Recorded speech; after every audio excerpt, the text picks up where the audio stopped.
particularly interesting. George Zimmerman's lawyer is going on national television to basically trash Trayvon Martin. And it seems to me that this is called polluting the jury pool. I don't know if that's a legal term or not, but somewhere along the line I picked it up. And I wanted to check in with somebody who knows about this kind of stuff. Debbie Hines writes over at LegalSpeaks.com. She's a trial lawyer, former prosecutor, and legal and political commentator. Debbie, welcome to the program. Thank you, Tom. Thanks for joining us. You wrote a nice piece, Trayvon Martin trial, case of what ifs here. Give us a snapshot of what's going on with the Trayvon Martin case. Well, yeah, this has turned out to be such a very interesting case. What is going on right now is the judge has slam-dunked the defense by telling them that all the erroneous evidence that they would like to get in and say in opening statement to make it seem as if Trayvon Martin is really the bad person, that they're not going to be allowed to do it. So that's, first off, what the judge has stopped them from doing as of the hearing as of yesterday. Okay, so that hurts the defense? That hurts the defense big time. Of George Zimmerman. Now, I guess, going on their national tour. Right, okay. So because they can't say this stuff to the jury is not sequestered. The jury is going to be made up of people who are sitting at home right now watching TV, so they're running around saying it on TV. Well, yeah, and everybody's heard about the case. I mean, I think you'd have to be living, underground to not have heard about the case, but that's not really what the jurors are being held to the standard. They're basically being held to just being able to make a decision, a fair and impartial decision, based on what they hear inside that courtroom. Right. But you and I both know, I think, I mean, maybe you have more faith in the ability of the average person to set aside what they've learned outside of a courtroom. I mean, you have the experience. I don't, frankly.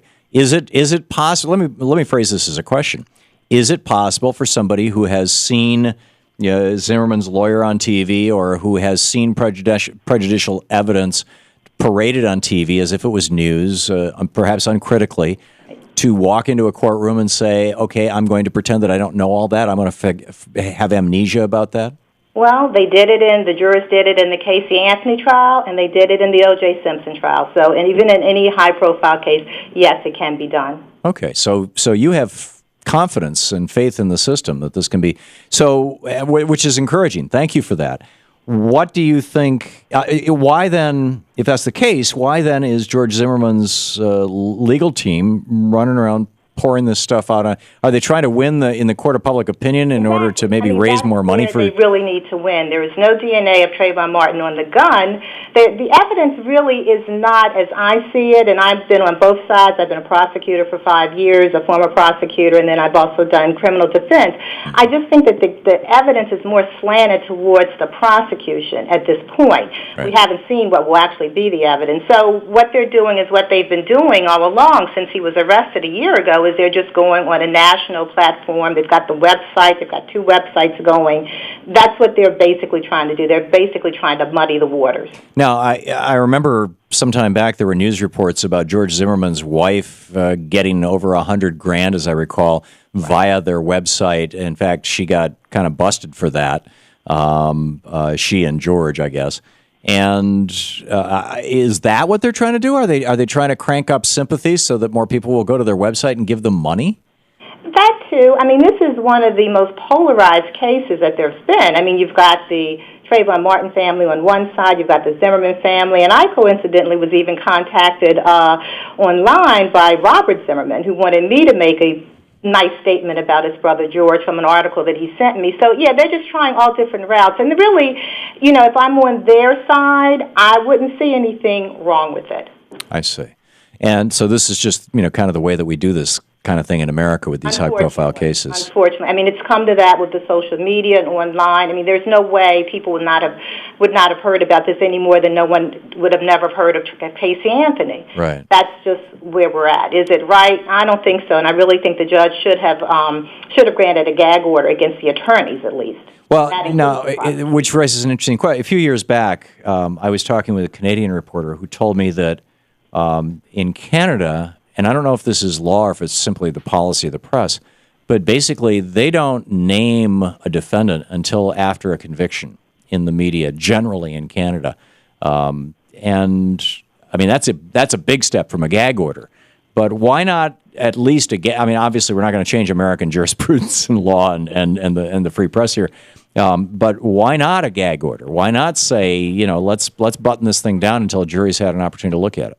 That's the one thing I thought the judge did not rule correctly on, although I'm not a judge. I mean, I think there have been several requests by the prosecution for a gag order, and I just think at some point in time, it's probably too late right now, but I think at some point in time early on that she should have invoked a gag order against both sides, because everyone that's listening to the case, potential jurors, they're thinking that they know which way the case is going to go. And most of the things that have been said, even some of the things on the prosecution side, is not even going to probably ever get into evidence. Right. Now, just for the record, when is this trial going to happen? When is it probably going to resolve itself? Has a jury been impaneled? If not, when will that happen? Right. And where are we at? June 10th is the start, and June 10th is they're going to bring in a ton of people to be looked at for jurors, to be voir dired for jurors is the word we use. And the trial is expected to go 3 weeks. I don't think it would go longer. It's going to take a while for them to get, as you say, the fair and impartial jurors, for them to actually get the 12 persons plus the alternates.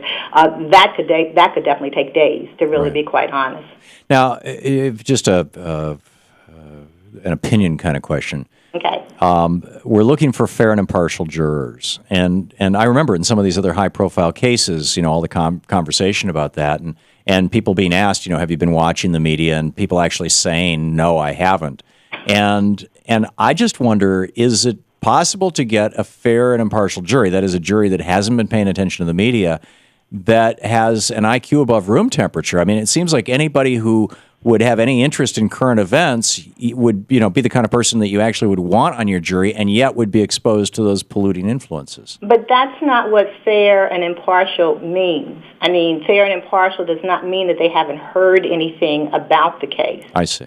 And that's what everybody thinks. It means, you haven't heard anything. They could have heard everything, but it just means that can you put what you've heard aside and just make your verdict be based solely on the evidence that you hear in this courtroom? Now, does that have to do with the question, have you yet formed an opinion, or could it be that somebody could say, yes, I've formed an opinion, but I'm certainly willing to change it based on the evidence? Absolutely, absolutely. Okay. That's how jurors are voir dired, and that's how the judge speaks to jurors. That's how the defense and the prosecution will be able to, give a lot of questions individually with just the judge and the attorneys present to actually get to that point. Or is there anything that there's no way that you can give a fair and impartial decision? Is this going to be one of those cases where they bring in jury experts and they read their faces and all that kind of stuff? Listen to do I would NLP think stuff? If the Zimmerman defense has the money to do it, absolutely. I definitely think that they need to do that. Yeah, the old jury consultant. Does that